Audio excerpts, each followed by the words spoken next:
Up next, we have Mono Green Stompy versus Stoneforge Mystic Mardu. To be honest, I'm not a big fan of Mardu in general. Because, like, two of the colors that you're playing are bad.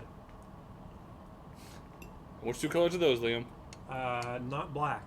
I mean, what's Mardu doing that other existing three-color archetypes is not? You're going wide. That's about all you got. Yeah. Mardu's good at going wide. The other aspect, I just think there's better stuff you can be doing in other three-color archetypes. Except for Sultai. Sultai is garbage. Don't play Sultai, kids. Poor Patrick. I'm sorry, Patrick. Sultai's not good. Sultai is like actually the definition of everything. Like everybody else does what I want to do, but better. Turn 1, Thoughtseize. Relay Coco, a Stringer Geist, a Dismember, 2 land, and a mystery card. Which is a Hex Drinker. Alright. Yeah. I think this is like a very fine target. You don't have a good way to deal with that. Mono Green wants to go underneath this Mardu deck. Because Mardu is very good at going wide, creating a lot of roadblocks, and then squeezing out card advantage in the late game. I don't know if it wants to go under. I mean, it can go under. It also wants to go up top. It just wants to be faster. And if you're getting your 1-drop and then your 2-drop Thoughtseized, and you're left with 3 drops in hand, it's looking pretty bad. Yeah. Mardu has every single good removal spell and every single hand disruption spell. So it's likely that all of your creatures are going to get obliterated. And Liliana taking up. Jesus, I was like, Thoughtseize Lily is a hell of a start for Mardu. Especially when you didn't get any board and pressure in play at all. That's discarding a Lingering Souls, or is that? It's Lingering Souls. That is Lingering Souls. So things are looking all Mardu. I was like, Steely Champion, sack it. It's super dead. Pyromancer, Flashback Souls. Just go wide. Just go wide. Let's go. Wow. Bunny, stop hurting yourself. This is like watching a kid in a 3-wheeler try to race against somebody who's actually just on a motorcycle. He's plucky. You like it, but that's about it. Good sport, kid. He did not play the Dried Milton. Opting not to. Yeah. I mean, I think his plan is to go Stringer Root Geist Dried Militant so he can put 2 creatures down, but... Could have gone... What's that 3-mana guy? Could have done that and Militant. Leaving up the Coco here. Interesting. Well, might as well. I wonder why he didn't play that. Taking the damage. Gonna just say end step, Collected Company, losing 2 life. That's gonna cost. Yeah, I don't know why you would end step Coco. You could have at least tried to block the Pyromancer or the token. I mean, ooh, very far behind now. I was like, oh, well, that was all of his pump spells in that top 5. Oh, well, not looking good. Suboptimal. Is it Dried Militant? Dried Militant. And what, a Vines of Vastwood? I think so. Okay. Yeah. Well, Zach's low on cards. Let's see what he gets here. That's a Sophie. That is a Sophie. Not particularly good against Queen. But you got flyers, so just fine. That's pretty good. Goes to equip. If he's got the Vines, he could hexproof the Spirit in response to the equipping. That's not how that works. That is. Hexproof? Well, you're giving it hexproof. You're giving your opponent's creature hexproof with your ability, so they can't target it. So if you hexproof the Spirit, you can't equip. Is it still how that works? Yes. Okay. Surprised that Zach's had enough mana to move to the other one. Yeah, I think the problem was that you just got... Yeah, You got time walked 2 turns in a row into a Liliana. Yeah, it's always rough. Alright. Never good. Sideboarding in...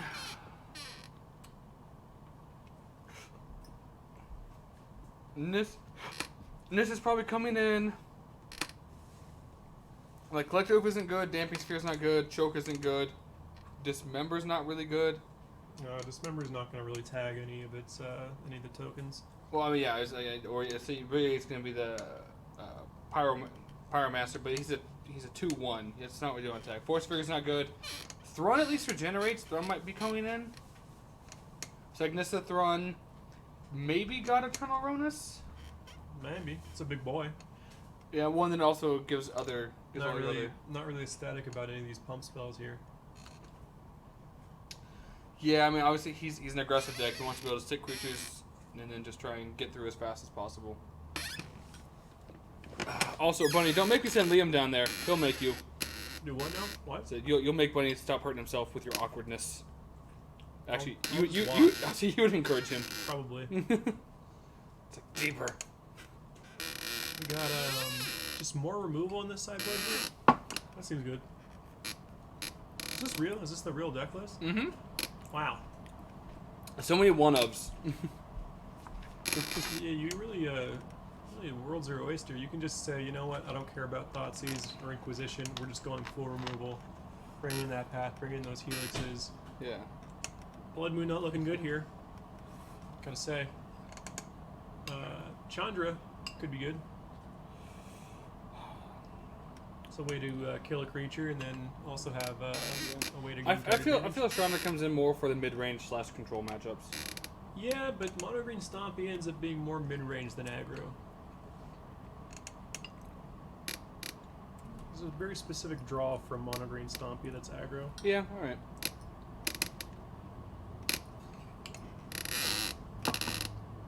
It's bad. Collector Brutality not very good here. Yeah, because the best you can hit is a pump spell or a Coco. You're not playing Unearth. Not doing that. None of your creatures are dying.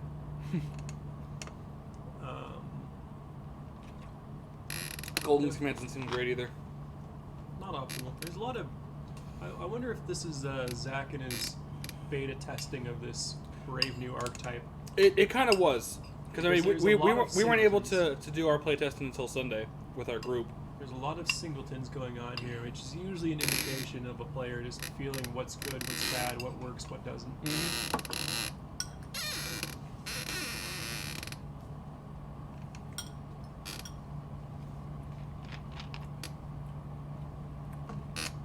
I'm a fan of sideboarding Lightning Helix. That card is deceptively good. Yeah. Helps you race.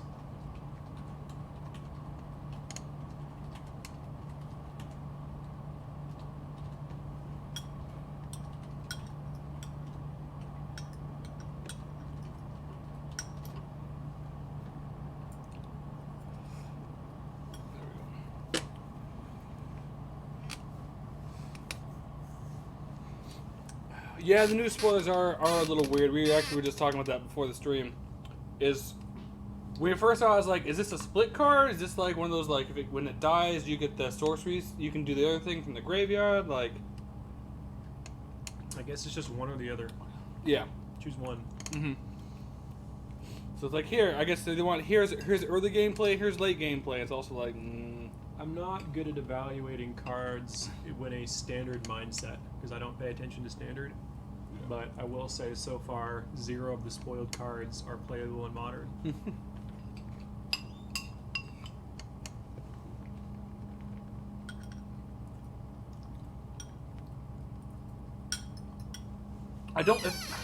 that would be an interesting mechanic. You can only cast the second half if the creature's on the board. Why would you make it that way instead of just that would just be an activated ability then? Would you be exiling the creature in order to cast the other half? I don't What's know. happening there?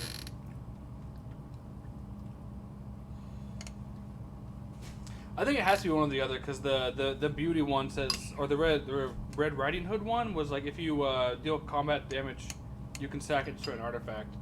That's what made me lean towards, like, it's like the flashback mechanic, kind of like from Amonkhet. Aftermath? Aftermath, yeah. It's something like that, but... I get the feeling that it's probably you just get to cast one half or the other. Yeah. It'll be interesting to see how Snapcaster Mage interacts with that. Can I flashback my 1/2?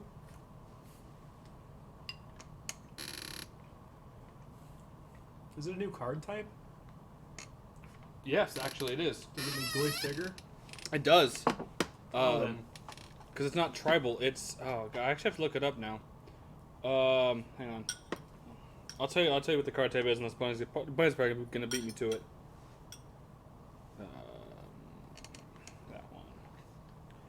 So it is sorcery adventure. Well, that's not a new card type. It is. Oh no, you're right. It's not because it has a subtype. Because like the tribal Yeah. was part of the actual thing. It might though. Sorcery, what now? Like so, it's sorcery, and then the subtype goes adventure. Well, then we'd have like creature adventures and so forth. It'd have to be adventure something else for it to be a card Yeah. type. Oh, that's gonna be weird. All right. At this point, we're just waiting for Wizards to announce the fucking rules on this thing. What the hell a food token is? Yeah. Food token probably not going to be that strong. And this food What if token. what if it was like gain 2 life, draw a card? Food token would be busted. No planeswalker ticks up, draws you a card, and gains you life. Well, no, it makes a token, so you'd have to pay like Feels like crack the token. yeah, like a clue token, like pay 2, draw a card, gain 2 life.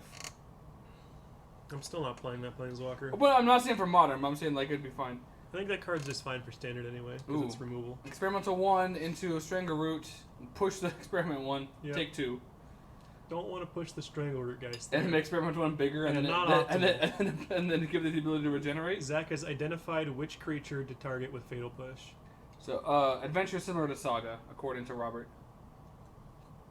That doesn't tell me anything. What a Saga was. Enchantments. Yeah. Huh. Stoneforge Mitch getting Batter's Call. Pretty good. Don't know if he's playing Sword of Feast and Famine. No, he's just playing Sophie. Okay, because Feast and Famine makes this matchup Feast and Famine seems to be the go-to sword right now. It's Batter's Call, Feast and Famine. Feast and Famine is better than Fire and Ice in Modern, for sure. You have more things to spend mana on in Modern than you do in, like, Legacy. Well, Legacy is more about tempo anyway. But, I think if you're running the Stoneforge in like the Mardu deck, I think you want the Sophie. You want a copy in the 75. I mean, I feel like you're just playing 3 swords, because like even Feast and Famine helps you cast and flashback Lingering Souls in 1 turn. It lets you, like Kolaghan's Command, get back a creature and play it in 1 turn. Right. No, but I'm saying in the 75, I think there should be a Sophie. There should also be a Sword of Light and Shadow as well in the 75. Oh yeah, definitely. Yeah. Like main board, I think they are correct in the main board swords being Batter's Skull, Feast and Famine. I'm a fan of second Batter's Skull and sideboard. I am as well. Just because you have to figure like the first one you get is going to get dealt with somehow. Yeah. So we got Batter's Skull facing down opposition right now. Is that a Rowanus? It is. It's an Invocation Ronus. Rowanus, a hexproof 3/3, and a 2/1. Is that the hexproof 3/3? That is. What is that? Art is very specific. It is a tree folk creature with trample whose power and toughness is equal to the number of forests you control. There are 3 forests in play. It's a hexproof trampling 3/3. Just looking to cast a Liliana here. That's not in his... Not good against Strangleroot Geist. I would err on not doing that. Goes for the Season Pyro instead. I like that a bit more.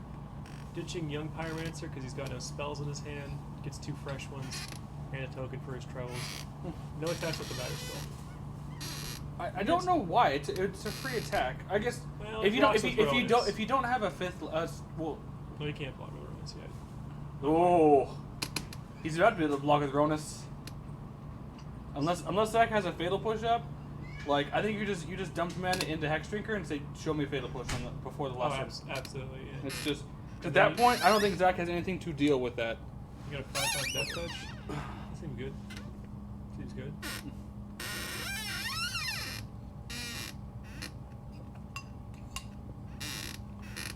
Just thinking about it. Is this level up number 1? Mm-hmm. Here comes the train. Oh, and he has a Vines up. Level up number 2. He might just level up to 2. No, and then- no. You go to 3 because at 3 gets the protection from. There you go. Okay. And with vines. So and it safe- binds back up. safe So either way. yeah, No attacks with Rowanus. It is a 4/4, right? it's a 5/5. But the thing is, I think you also want to be defensive because the Hex Drinker is only a 4/4. Okay, yeah. And so that you want to be defensive with the Ronus against the Battle Skull. So at this point, now you're just like, all right, well, I'm just going to put the Hex Drinker up to 6, I want to say, before he gets the pro everything. And you're like, okay, well, now you're on a clock. Now you have to attack the Battle Skull to try and stymie some life. If you have 5th land, you can attack with Batter Skull basically for free. Yes, and then you just equip to another creature. You can equip to another creature, or you can put Stoneforge Mystic's ability on the stack and then return Batter Skull to your hand. Then you let the trigger resolve, put Batter Skull back into play. You do it in that order to avoid getting blown out by removal, because if you just go pick up my Batter Skull and they're like, destroy Stoneforge Mystic, that shit's not coming back down. 5th land. Cracker right now. What's he got? One of the cards that he drew was a land, and then he's got the Lily still, 2 unknown cards. Mm-hmm. We probably saw him. I was more paying attention to a Hex Drinker over there. Yeah, no, I need to oil the chair. Also, I'm probably Fiat. I don't know, my chair seems fine. Because your chair is like brand new. Okay. My chair's only like 6 months old. This one, I'm pretty sure, is like 4 or 5. And that was what's happening? Is that a play in flashback lingering Yep. spells? Yes, it is. I like putting Batter Skull and a Spirit flying over for 5 every turn. I mean, yeah. I mean, at that point, it put. Going protection from everything. Yep. Send it. Wait, is he doing it at the end of turn? I hope he's not. Okay, he's not. All right. Yeah, take 6. Take 6 and like it. So the problem is that, like, realistically, you're only dealing 2 damage if he moves the Batter Skull over, because he's gaining 4 back every turn and then putting you back on the clock. It does price him into doing that. If he would have had a land, he would have been able to do that and leave up Hexproof. Wait, so he and a goes to Spirit. 11. So Zach actually. So if Zach does that, I'm trying to think. So 5, 6, 7, 8. Zach has him on a 3-turn clock. The problem is that, like, Nick also has Zach on a 3-turn clock because of Ronus' secondary ability of pumping creatures and giving them trample. You cannot target Hex Drinker with Ronas. No, but I'm saying the other creatures. That's true. Because that's what I'm saying. Like, Ronus' ability to give the other ones trample when he swings. So that could actually be a thing. Got a couple lands in hand. Lands and a Lily. There's the equip of the Batter Skull over the Spirit. Interested in racing. Yeah. Swings in for 5. And the other spirits.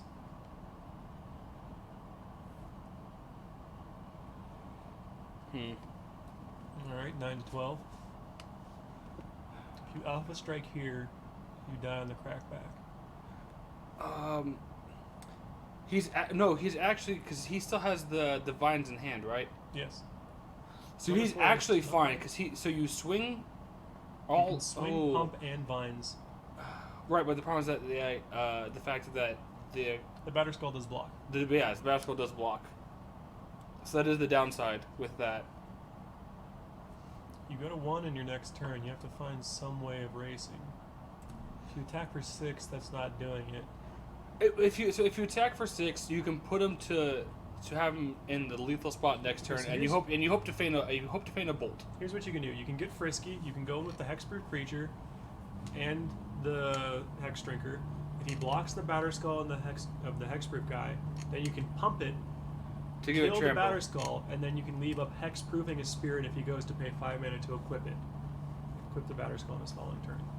So you have a line that you can take here, but So maybe he like doesn't realize the trample. the issue is that, like, if Zach doesn't remember what Ronus does, if he just chump blocks the Hex Drinker or the Hexproof guy, sorry. if he chumps the Hexproof guy, he's dead. Yes, because it's, so Zach's like There's a multi-block. game block. So it's a 5. It's 5 toughness Yes, and 3 4 power. 4 power. It's good blocks. He's gonna pump with Ronus. Yes, which I believe gives +2/+0 Looks like and trample.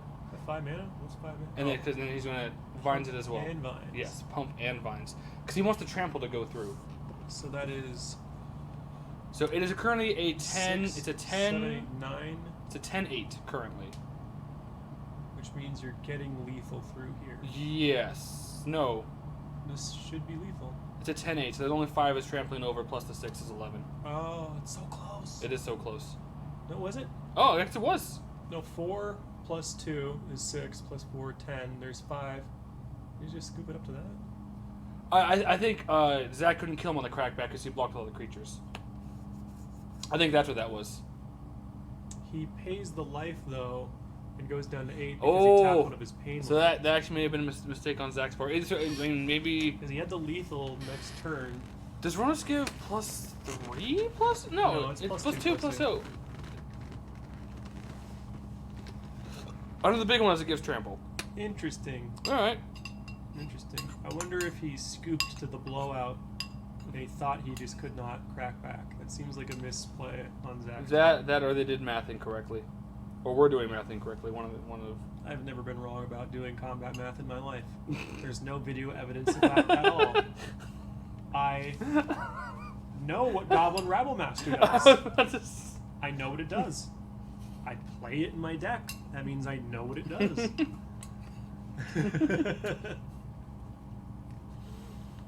Oh God, you're never gonna live that down. I've made of all the misplays that I've made in my life in Magic, that's not the worst one. Not lightning bolting my opponent when they're at 3. That's pretty bad. I've done that twice. But that's the one that's on camera that everyone will know about. I know, whatever. I did some combat math wrong. Whatever. It happens. Just like Brandon's is a courting for a Mistcutter Hydra. He's never gonna move that one down. That's different though. That's actively making a bad decision versus not paying attention. I feel like mine's not as bad as that. My worst misplay is putting my opponent to 3 and not lightning bolting them, and then tilting into misplaying into losing. That was rough. Never underestimate the power of tilt. I mean, that's our team name, right? Top 8 and tilt. Yeah. Alright, so do you think Mardu going first is going to be a big enough advantage? If Thoughtseize and Inquisition is still in the deck, then yes. If they're not? If those cards got boarded out, then not as important. Okay. There's not a lot you're going to be playing on turn 1. Going first is generally good anyway. Yeah. I think if this is like what won Mono Green Stompy that game was the Hex Drinker, and I'm actually starting to have more and more respect for that card. Hex Drinker's good. It's just not Jund good. No, I can agree with that. Like I know Jund was trying it out. I'm like I can see Jund trying it out. I was not about that life. I mean it did okay. Like it's a mana sink, but Jund has existing mana sinks that are just better, like Scavenging Ooze and Raging Ravine. Yeah. Those will close the game out faster than trying to put time and effort into a Hex Drinker. Yeah. I think the bigger one with Hex Drinker was just like it wasn't Nick watching his opponent shuffle while he perpetually just cuts his deck, just faking it. Like, all right.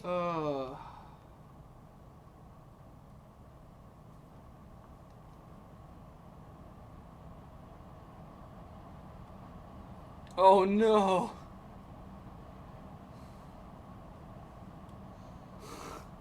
So Bunny's biggest misplay was not floating an extra blue mana, and because he had the spell in hand when his opponent played Blood Moon. So he floated the mana. So he had mana for Esper Charm. I forgot to float the additional blue, to destroy the Blood Moon.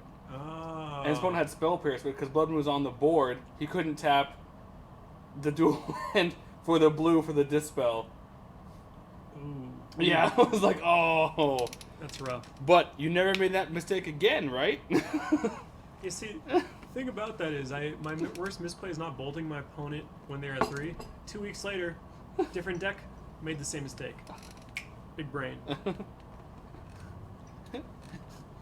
Big brain, not good memory. Yeah. Terrible, terrible memory. I mean, I've kind of noticed that though. Is that sometimes you just get so focused on a plan Yeah. that you don't see the obvious things. Keeping a one-lander. I mean, if your hand is a bunch of 1 and 2 mana spells, it's easy to justify. I mean, but that is a 3 mana spell. That is a Coco. That's a Scooze. that's a Dungrove Elder. There's a 1-drop. Dungrove. That's what the 3-drop guy. Dungrove Elder. There is a single 1-drop in this hand, and it's a pump spell. He's running. And Nick, what are you doing? He's running 19 land. Ooh, he's running 19 land with no mana dorks. I don't know if I would have kept Nick, that. defend hand. yourself on stream. I don't think he's watching right now. I'm just putting that out into the universe. Just as a taunt. Just later on. Yeah. Comment on the video later and defend yourself. Yeah. Come find me, Nick. I'll find you. What's going on here? This is questionable to me. I kept a bad one-lander in the previous game that we saw. This is questionable. But you also mulligan. I don't believe he did. Oh, that's 6 cards, right? We'll find out. 1, 2, 3, 4, 5, 6. 7. Okay, he did mulligan. Yeah. Huh? We're just going for the biscuit. Next We got a time. dude. We got a dude. All right. But there's a young pyromancer. The problem is that like you're taking one every time you're playing. Probably a removal spell in his opponent's hand. If this is a Lingering Souls, you are so far behind. Oh. Oh, it's a Scavenging Ooze. Oh. Well. It is not looking good. And flashback, like. let's yeah. And swing for 3. There's no reason not to. This is suboptimal. Yeah. I was like, he got a land. Fine He didn't get a ripping land. at Treetop Village. Oh no, he did get a land. Oh. Oh. Not I don't looking think he good. can come back from this point because he just doesn't play board wipes. Fewer elves, a different mono green tech. Okay, I mean that's different. That's Not but Stompy. yeah, I don't think Stompy can. I don't think Stompy's coming back from this.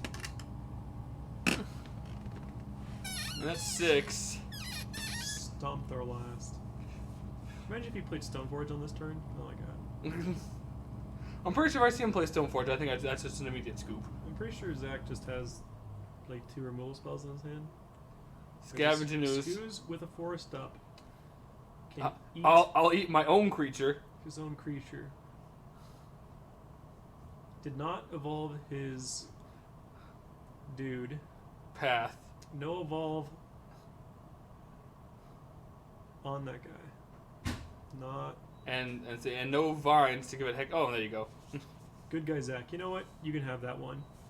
Vines. Send a message. Eat gain a life.